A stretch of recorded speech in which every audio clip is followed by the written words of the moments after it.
माननीय सभासदों, माननीय सभापति जी। किसको बोलना था? Honorable P. Wilson, we are discussing the Energy Conservation Amendment Bill 2022. Please. Thank you, Deputy Chairman, sir. Sir, I appreciate the good intention of the Honorable Minister for taking earnest efforts to control the carbon emission and to protect the environment, and I welcome the same. But sir, I am sorry to state that the bill has a lot of legal infirmities which goes to the root of the matter, and it requires reconsideration and reintroduction. Sir, I have to say something good about this bill. The bill gives the Union Government the authority to implement a carbon credit trading system in the country. An organization that emits more carbon dioxide than what is allowed may purchase carbon credits. It aims to incentivize the use of clean energy by issuing carbon saving certificates. This bill, by mandating the use, aims to prescribe minimum consumption of non-fossil energy sources as energy or feed sources by the designated consumers, with an aim to reduce carbon consumption and restrain carbon emissions to the atmosphere. The bill aims to mandate use of non-fossil sources by establishing carbon mandatory body within the field of energy conservation. Sir, I am sorry to say this, and it is my duty to say so. The bill is ultra vires of the Energy Conservation Act 2001. While the Energy Conservation Act 2001 deals with saving energy, the present bill deals with saving environment and conserving climatic change due to the usage of the fossil and non-fossil fuel while generating electricity. The scope and objective of the Principal Act does not take in the purpose or object of the present bill. Sir, the bill relates to monitoring and controlling of carbon emission and climate change, which is an aspect of the environmental laws. The question that arises is whether these aspects can be legislated pursuant to the power given under the entry 38 list 3. My answer is no. The power under which the environmental laws can be formed is given under entry 97 list 1. Therefore, I give you a suggestion. The way section 110(1) of the Motor Vehicles Act 1988 provides the ministry protection related, similar provisions should be introduced in the proposed bill also. A very effective minister, Mr. Bhupendra Yadav, is there, who is dealing with the Environment Ministry. The Principal Act designated Ministry of Power as the nodal agency for the regulation of the scheme, and the Bureau of Energy Efficiency under the Ministry of Power will be the implementing agency.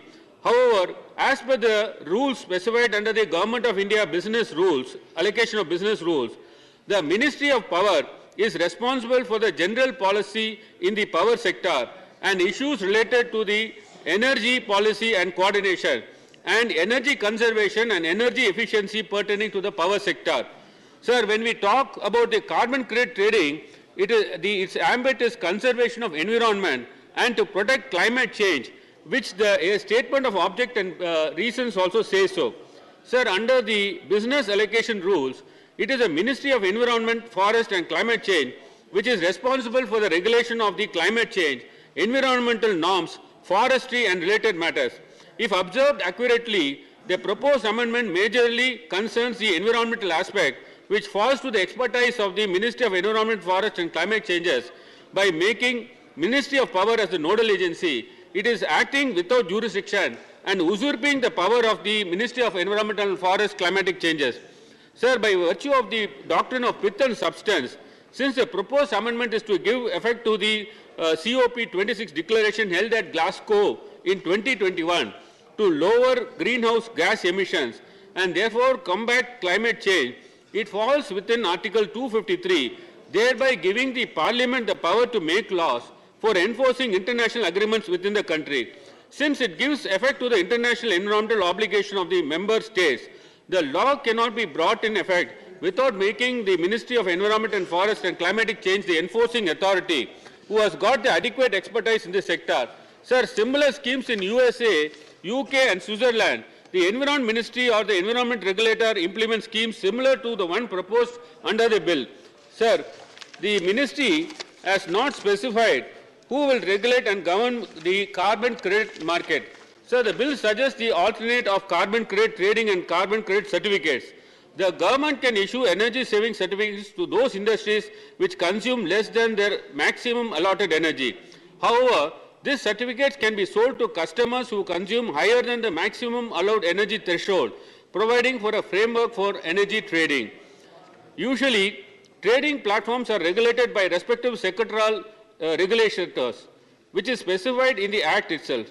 This bill does not clarify how carbon credit certificates will be traded or who will be regulating such trading. Carbon credit certification is based on technical parameters of the emission rate and composition, and thereby brings the certification process within the expertise of the Ministry of Environment, Forest and Climatic Changes. Sir, the bill implicitly proposes an escape route mechanism. The introduction of the carbon markets in India is a welcome step, but the scheme might end up just providing an escape route mechanism to carbon-intensive industrial sources. A successful carbon market requires a high enough carbon price that will disincentivize polluting behavior. This lays emphasis on the planning of the carbon market schemes in India in such a way that the value of the carbon certificates is increased and can actually make an impact on the ground. The penalty mentioned in these amendments, sir, goes up to 10 lakhs, along with an additional penalty of not more than twice the price of the oil equivalent of energy consumed above the prescribed norm. It may be apt for industries of a certain scale and cannot be uniformly applied to all industries. Therefore, when it comes to bigger players of this carbon-intensive sector, it may not be stringent enough, and it will not be equitable.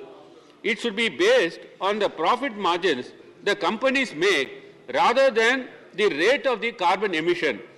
Sir, summing up, sir, similar parameters are observed in UK, USA and Switzerland under the cap and trade system. Sir, summing up, I would like the Honourable Minister to consider the following suggestions. The Ministry of Environment and Forest Climatic Change should be brought in for the proper implementation of the proposed scheme, since they are the expert body in the concerned area of the proposed legislation. Number two, a regulatory body should be established to regulate the carbon credit trading certificates in open market. Thank you very much, sir. Thank you, Wilson ji. Honorable Sandeep Pathak.